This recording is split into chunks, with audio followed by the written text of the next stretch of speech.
सी कि ट्रम्प की जो पोजीशन ईरान के प्रति होगी, it will impact India in different ways. Vikas ji, हम जब मतलब इंटरनेशनल रिलेशंस और फॉरेन पॉलिसी में जब एनालिसिस करते हैं तो हर चीज का बहुत ही मतलब we have to look into the meaning that image has for the domestic audience।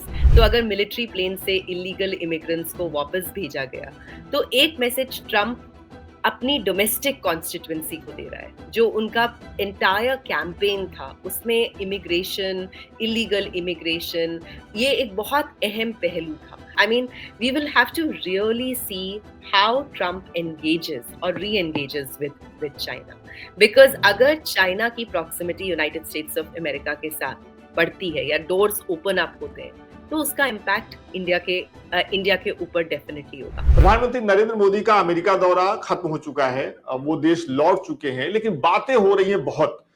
जाहिर सी बात है, दुनिया के दो बड़े नेता मिले, साथ में बैठे, बातचीत हुई, समझौते हुए, साझा बयान जारी किए गए, प्रेस के सवालों का सामना किया गया, तो बातें तो होनी ही चाहिए।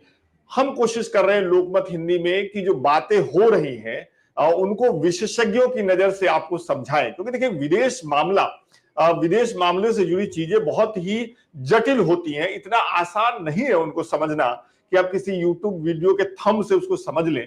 तो हम आपको यहाँ पे कोशिश कर रहे हैं, साउथ एशियन यूनिवर्सिटी में एसोसिएट प्रोफेसर हैं डॉक्टर श्वेता सिंह, उनके साथ हम लोग बातचीत करने जा रहे हैं। आपसे यह समझना चाहता हूं कि विदेश मामला और विदेशों में जो चीजें तय होती हैं वो देर सवेर हमारे यहाँ के नागरिकों को और हमारे जीवन को प्रभावित करती हैं। लेकिन पहले ऐसा होता था कि विदेश में जो घटित हो रहा है वो बहुत देर से हमारे यहाँ पता चलता था आम लोगों को। अभी क्या होता है कि वहां चीजें हो रही हैं, यहाँ लाइव भी चल रहा है और उसके बाद वीडियो पे वीडियो आने लगते हैं कि किस नेता ने किसके लिए कुर्सी हटाई, किसने किसको फूल दिया, कौन किससे गले मिला, कैसे हाथ मिलाया गया। मैं हमारे जो दर्शक देख रहे हैं उनके लिए मैं आपसे बिल्कुल अगर लेमैन की भाषा में समझने की कोशिश करूं, आपसे एक बेसिक सवाल पूछूं कि जो अभी मोदी जी गए अमेरिका, ट्रंप राष्ट्रपति बने, उनका शपथ ग्रहण समारोह हुआ, सोशल मीडिया पे बहुत चला कि मोदी जी को नहीं बुलाया गया, विदेश मंत्री गए तो वहां बैठे और तमाम चीजें, उसमें नहीं फंसते। ये विदेश दौरे का मतलब क्या है? मोदी जी के अमेरिका जाने का मतलब क्या है? व्यापार से अलग भारत और अमेरिका के संबंध, जो नया शासन आ रहा है अमेरिका में ट्रंप का, जिसमें ट्रंप बहुत जोर दे रहे हैं अपने देश की नीतियों पे। वो हर बात में कहते हैं कि हमें अपने लोगों के लिए सोचना है, अपने लोगों के लिए बात करनी है। तो उसमें भारत कैसे उस संबंध को बनाएगा? इस दौरे से क्या कुछ हासिल हो रहा है या आगे कुछ होगा? ये एक रोड मैप बना है इस दौरे से। रोड मैप तो डेफिनेटली बना है एंड उसकी स्ट्रेटेजिक पार्टनरशिप की अगर हम बात करें तो वही हमें तीन पहलू पे फोकस करना पड़ेगा। एक फोकस है टेक्नोलॉजी, दूसरा फोकस है क्रिटिकल मिनरल्स, तीसरा फोकस है आपको एआई, आर्टिफिशियल इंटेलिजेंस और उसका गवर्नेंस।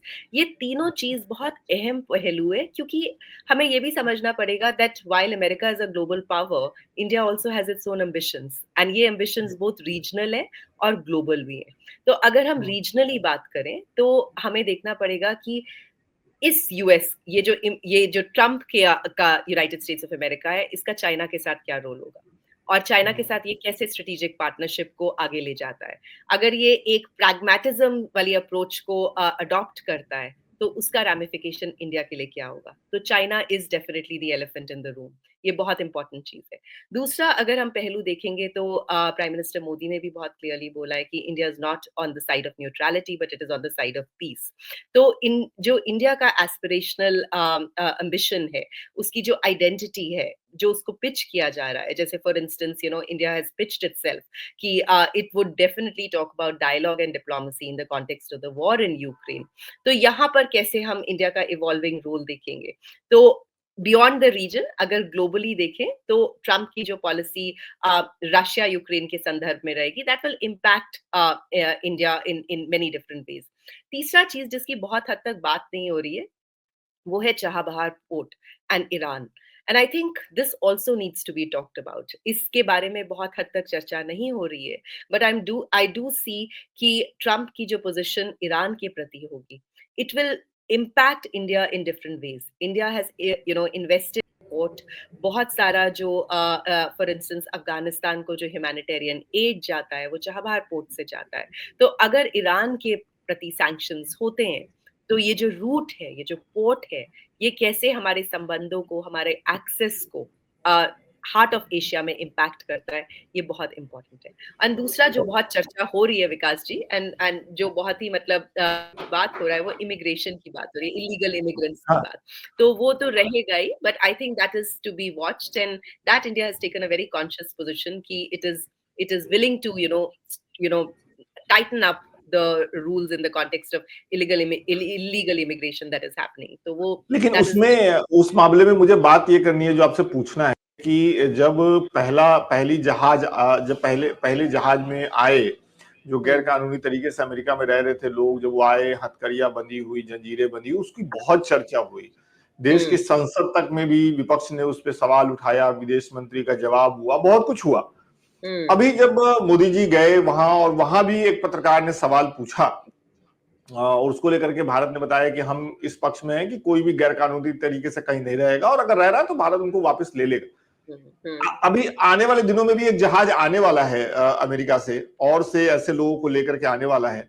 मैं आपसे ये पूछूं कि क्या इस दौरे के बाद चीजें बदलेंगी? क्या वो जो पहली बार में हथकड़ी लगा करके और तमाम चीजें से आए थे वैसी कुछ चर्चा तो नहीं हुई है, मतलब उसको लेकर कुछ कहा तो नहीं गया, लेकिन आपको क्या लग रहा है वो कंटिन्यू रहेगा उसी तरीके से जो आर्मी के प्लेन से भेजा गया?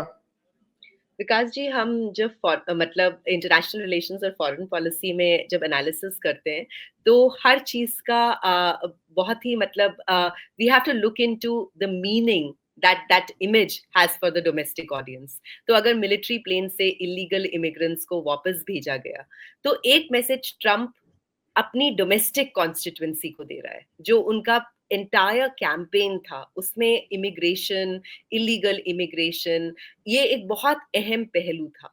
तो बहुत सारी जो मैसेजिंग होती है या सिग्नलिंग जिसे कहा जाता है इंटरनेशनल रिलेशंस में, बहुत सारी चीजें डिस्कोर्स के जरिए सिग्नलिंग का एक पहलू होता है।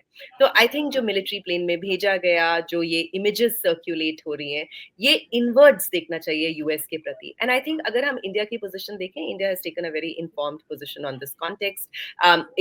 It is absolutely of the view कि इलीगल इमिग्रेशन को हमें चेक करना पड़ेगा, हम अपनी पॉलिसीज टाइटन करेंगे, and it has actually been very open to address the valid concerns of United States of America in that context.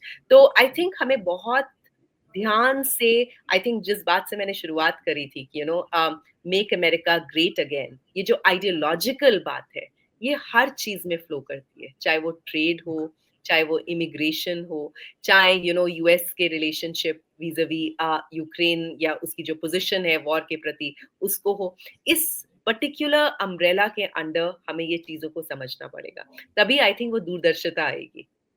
Okay, एक last चीज मैं आपसे पूछना चाह रहा हूं। ऐसा मैं कहीं पढ़ रहा था, मुझे एक हेडलाइन याद आ रही है जो भी थोड़ी देर पहले थी कि पहले हम रसिया से जो व्यापार कर रहे थे, चाहे वो तेल और गैस का था, अब हम यूएस से वो करने वाले हैं इस मुलाकात के बाद, या मतलब ज्यादा करेंगे, ऐसी आशंका है, ऐसी चीजें लिखी जा रही हैं। क्या लग रहा है आपको, कुछ शिफ्ट दिख रहा है क्या आपको इस दौरे से, मतलब रसिया की तरफ से अमेरिका की तरफ भारत का?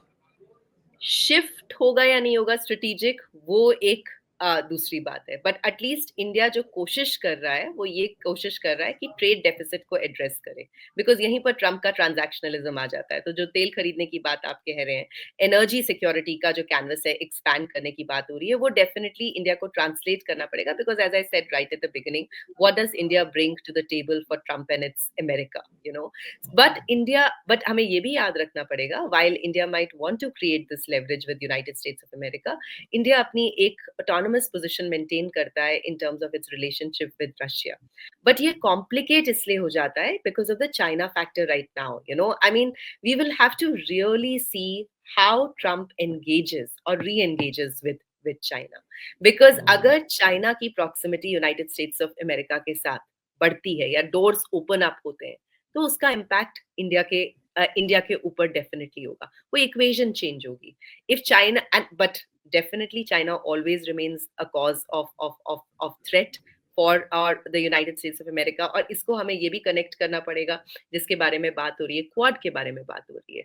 तो क्वाड के प्रति इंडिया यूएस एंगेजमेंट बहुत इंपॉर्टेंट है। Trump has talked about continuity in terms of that partnership, and again China becomes a factor there. So अगर हम रशिया को देख रहे हैं, जो आपने मुझसे सवाल पूछा और उसके मैंने कनेक्शंस एस्टैब्लिश करे, तो वो एक ग्लोबल चेस है हम जिसे देख रहे हैं, सिर्फ रिलेशनशिप इन आइसोलेशन नहीं कहेंगे। दो छोटे छोटे सवाल हैं। एक, ब्रिक्स के बारे में भी डोनाल्ड ट्रंप ने कहा है, मतलब से ठीक एक दिन पहले उनका एक वीडियो है जिसमें वो कह रहे हैं कि ब्रिक्स इज डेड और तमाम चीजें, और ब्रिक्स का बहुत ही महत्वपूर्ण सदस्य भारत है। इस स्टेटमेंट को आप कैसे लेती हैं? क्या आप संदेश देना चाह रहे हैं ट्रंप इससे? आई थिंक ट्रम्प का जो मैसेजिंग है वो बहुत क्लियर है। ट्रम्प का मैसेजिंग ये बहुत क्लियर है कि अगर हम डी डॉलराइजेशन की बात करें तो Trump would not take it in would not be accepting that kind of a position. अब इंडिया का भी आप देखें तो इंडिया एक मेजर वॉइस है, ग्लोबल साउथ की वॉइस है, ब्रिक कंट्रीज का अहम हिस्सा है। तो ये एक पैराडॉक्सिकल डिलेमा क्रिएट डेफिनेटली करेगा इंडिया के लिए, how it navigates its relationship specially in the context of the changing financial architecture, and how would it be able to then leverage its own position in the global south, but at the same time balance the relationship with the United States of America. ये हमें देखना पड़ेगा। This is a slippery terrain. This is definitely a slippery terrain. Second, मतलब जो मैंने कहा last, तो ये लास्ट है, वाकई वाला लास्ट है। वो ये कि हमने देखा था कि कोरोना के समय ट्रंप ने मतलब बिल्कुल बहुत लोगों को समझ नहीं आया था, उन्होंने मतलब कोरोना के लिए चीन को जिम्मेदार ठहराया, तमाम बातें कही थी, और मतलब समझ नहीं आ रहा था बहुत से लोगों को। बहुत से लोग महामारी से जूझ रहे थे, बहुत से लोग और ट्रंप के बयान से जूझ रहे थे। वो समझना चाह रहे थे कि वो कहना क्या चाह रहे हैं। चीन को जिम्मेदार ठहरा दिया, चीन के लैब से लीक हुआ है, तमाम चीजें कह दी। इस बार जब वो शपथ ग्रहण ले रहे थे तो उन्होंने चीन के राष्ट्रपति को, जहां तक मैं याद कर पा रहा हूं, न्योता भेजा था। वो नहीं आए, उनके प्रतिनिधि आए थे। तो ये शिफ्ट तो दिख ही रहा है चीन के प्रति, वो कोशिश तो कर ही रहे हैं चीन से दोस्ती करने की, ये तो माना जाए ना। मतलब वही बात आ जाती है Vivek ji, that we are talking about transactional. अगर हम ट्रांजैक्शनलिज्म की बात करें, जो भी whatever gets opportunity costs and benefits for America, that is what Trump is gonna embrace. तो अगर हम ट्रेड रिलेशनशिप की बात करें और ट्रेडिंग पार्टनरशिप्स की बात करें, तो वो वहां पर ट्रांजैक्शनलिज्म आ जाएगा। वो कैसे लेवरेज क्रिएट करते हैं, that's something that we have to wait and watch. And यहीं पर India will have to be very very attentive to this overtures towards China, because that will have both a regional as well as global implication for India's position. बहुत बहुत शुक्रिया इतने अच्छे से हमें समझाने के लिए, और जब भी विदेश से जुड़े हुए किसी चीज की जरूरत पड़ेगी, उसको समझना होगा, तो हम आपके पास दोबारा आएंगे। लोकमत हिंदी के दर्शक आपके पास दोबारा आएंगे और फिर हम लोग बातचीत करेंगे। बहुत बहुत शुक्रिया।